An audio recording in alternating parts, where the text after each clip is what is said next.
નમસ્કાર મિત્રો, વિડીયોમાં તમારું સ્વાગત છે। તો મિત્રો, અત્યારે હાલની ખૂબ જ મોટી અને દુઃખદ ખબર સામે આવી રહી છે। તો મિત્રો, તમને જણાવી દઈએ કે અમરેલીના ચિત્તલ ગામે મિની ટ્રેક્ટર પાછળ રાપ બાંધી ખેતર ખેડતી વખતે રાપના પાઇપ ઉપર બેઠેલો 4 વર્ષનો પુત્ર નીચે પડી જતા ટ્રેક્ટર અને રાપ વચ્ચે ચકદાઈ જતા કરુણ મોત નીપજ્યું હતું। તો મિત્રો, બનાવના પગલે પરિવારમાં આક્રંદ સર્જાયો હતો।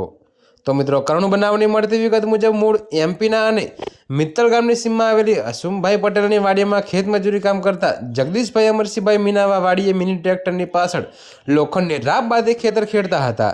ત્યારે ટ્રેક્ટર પાછળ બાંધેલી સપના લોખંડના પાઇપ ઉપર 4 વર્ષના પુત્ર મહેશને બેસાડ્યો હતો। જો કે મિત્રો, ખેતર ખેડતી વખતે રોદો આવવાથી પાછળ બેઠેલો પુત્ર નીચે પડી જતા તેની ઉપર ટ્રેક્ટરનું વ્હીલ અને રાપ ફરી જતા ગંભીર ઇજાઓ થવાથી લોહીલુહાણ થયો હતો। તો મિત્રો, દીકરાએ ચીસ પાડતા પિતા જગદીશભાઈનું ધ્યાન પડતા ટ્રેક્ટર ઊભું રાખ્યું। જો કે મિત્રો, તાકીદે પુત્રને પ્રથમ અમરેલી અને ત્યાંથી વધુ સારવાર માટે રાજકોટ જનાના હોસ્પિટલમાં ખસેડવામાં આવ્યો હતો, જ્યાં સારવાર દરમિયાન મોત નીપજ્યું હતું। જો કે મિત્રો, બનાવના પગલે પોલીસ દ્વારા અમરેલી તાલુકાના પોલીસને જાણ કરવામાં આવતા પોલીસ સ્ટાફે હોસ્પિટલ પહોંચી જરૂરી કાર્યવાહી કરી હતી। તો મિત્રો, અત્યારે હાલ માટે આટલું જ। મળીશું નવી અપડેટ સાથે। અને જો તમને અમારા વિડીયો પસંદ આવતા હોય તો વિડીયોને લાઇક, કોમેન્ટ, શેર અને અમારી ચેનલને સબસ્ક્રાઇબ કરવાનું ભૂલતા નહીં મિત્રો।